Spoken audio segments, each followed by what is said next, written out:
In November 2008, I know I had difficulty swallowing. I was taking a tablet and it got stuck. As it happened, I was with the rheumatologist in James's about my ankylosing spondylitis. I hadn't been back to him for about 25 years. It had gone dormant, and he had said, "Tell me everything that's wrong with you, or anything, any twitch or whatever." So I happened to mention that.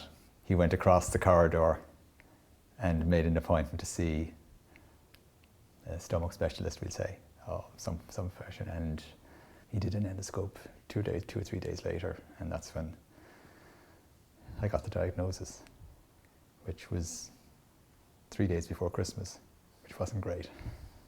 Yes, I was obviously lucky in that Dr. Casey,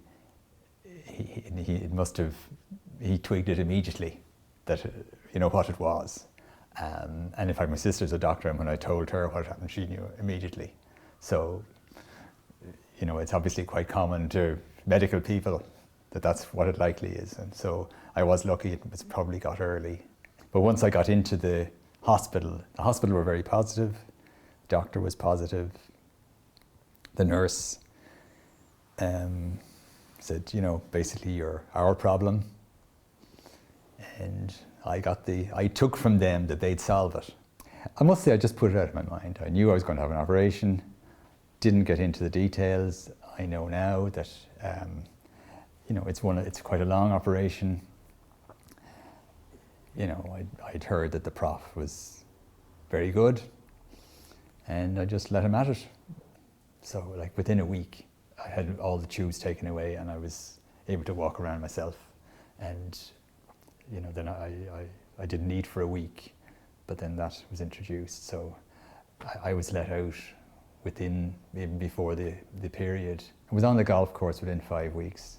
One morning I decided the bed could become attractive for you. You could get comfortable in it. So I decided that, I couldn't go on doing this, so I just got up one morning and went out. I had the operation on Good Friday in April.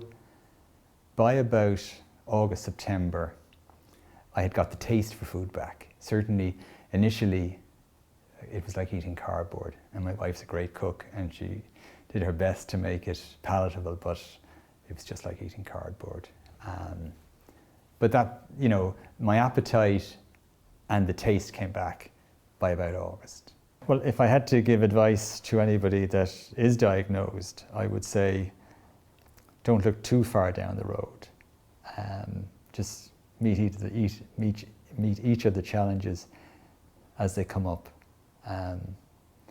And individually, they're not too bad.